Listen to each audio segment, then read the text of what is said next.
As I just maybe mentioned briefly, Rystad Energy, I forgot to do so, is a Norwegian-based but global company operating mostly in the energy and carbon business intelligence domain. But we have also dabbled into the mineral side, which is the subject of today. The specific way we've done so is to look at the link between the energy transition trends globally and how that trickles down into certain mineral and material demands.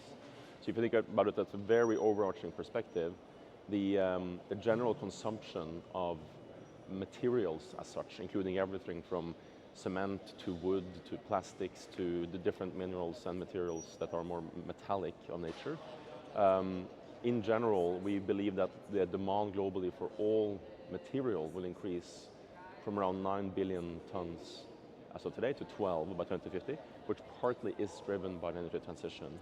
But for the most part, it's actually driven by more raised living standards, increased populations globally and such.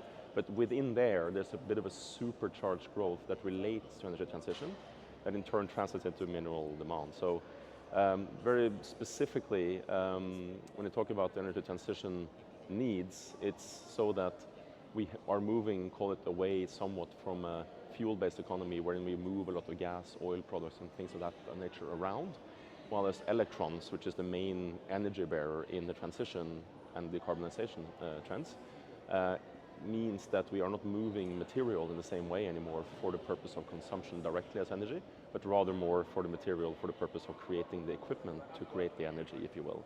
So that means that metals that are of particular interest are, for instance, related to batteries and to the grids and the energy system. So things like lithium, cobalt, copper, iron and steel for that matter, aluminum, these are materials that are required for the energy transition to be successful.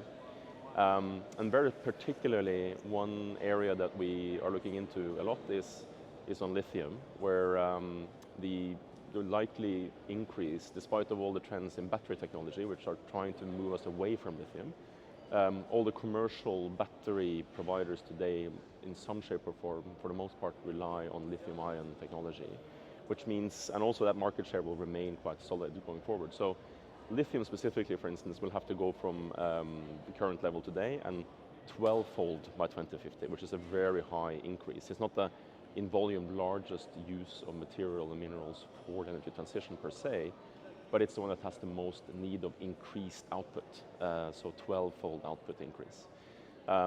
That is a domain that's very dominated by actually China in terms of reserves. But for instance, I think in whether it's Botswana or Zimbabwe, I'm not quite sure, there are deposits. Another domain is graphite, for instance, where, for instance, South Africa is a provider. So in general, the way I see it, much of this is that many of those materials, or minerals rather, that underpin the use of materials in the energy transition, similar to the oil and gas domain, where Africa has maybe around 10% of global supply, they also constitute around 10% of global supply of the minerals needed for energy transition. So it's an additional opportunity set for Africa, which I find very exciting. And we all know the not so good stories about how the oil age was handled by the international oil companies, for instance. And they've also been quite vocal, for instance, Nigeria, about having made the wrong turns very early on and such. And so what you of course want to do is to avoid that. You would still probably rely on the international players to some extent to also enter Africa and do extraction of these minerals, similar to the oil and gas space. And I think, speaking from natural extraction industry experience more than specifically on minerals, but there's always a balancing act, right, where the government sitting on the resource would have to have a taxation system that benefits that country's resource base directly through taxes. At the same time, it has to be somehow competitive internationally. So we see that what might have happened also, for instance, in the eastern part of Africa, to some extent, on the gas discoveries offshore there, is that there's been a mismatch on the expectations on the oil company side to the government side, which relates a lot to government take levels, so taxation levels, which stall the development, which actually everyone loses in the end from that happening, because there's no realization of the value. So in very general terms, I would urge the governments in Africa to incentivize the development of resources through perhaps not being too insistent on the specific tax rates, but rather setting them in a way that enables quick development, because that really is value creation in practice. There's two ways to think about it, I guess, in the African context. I mean, first of all, the general situation is the private sector needs to be somehow in the driver's seat of developments.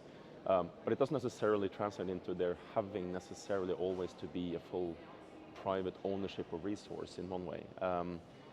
Just as an example, it is possible if you have very capable suppliers. Again, I'm referencing the oil and gas industry, but for instance, the gas discoveries offshore in South Africa, south of South Africa, where the resources to some extent now have been relinquished and given back to the government. There is a viable path forward for those as well, for instance, where the government were to contract directly with a very capable supplier of services and goods on developing and retaining ownership in that way. So there's sort of two ways. Either you hand it out to private players that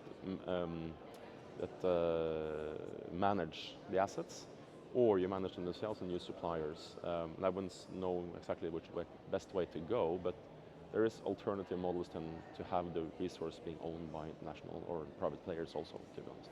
South Africa is interesting from many perspectives specifically. I mean, Africa as a whole, absolutely very interesting for us to be present in, and we have been without an office space directly in Africa for many years. The reason we opened an office in Cape Town specifically is that I guess the country of South Africa has a regulatory system that is quite developed, which means that it's easy to set up shop here compared to many other places. It's also quite abundant in resource opportunity. I mean, I mentioned some of the gas discoveries. There's abundant coal in South Africa. There's minerals in certain places, especially in the north, like graphite and platinum and some of these things.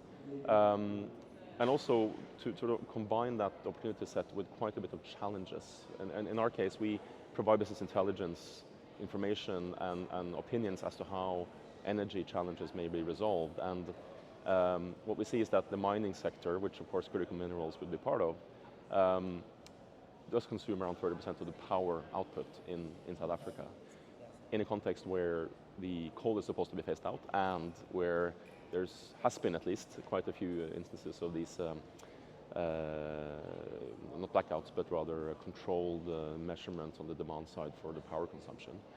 So there's not really enough power to begin with in one way. So all that creates an environment in which we, as advisors, as providers of information, find the grounds very ripe, because then there's a need for factual-based information as a means of decision-making on the entire system, which is all interrelated. So without proper powering availability, you can't really do critical mineral extraction. And so these links are very interesting for us as a company. I think Africa should take its place, like they have on the energy side, in the critical mineral space, and be a provider of a solution to the world, really, when it comes to ensuring also energy transition. I'm not really one of those that believe that oil and gas has to go very quickly, but we need to build an alternative energy system in parallel with the consumption of oil and gas, and it's a great opportunity, and I think the African continent and individual countries should be selfish enough to sort of take their right place in the supply stack going forward for the growth that's coming.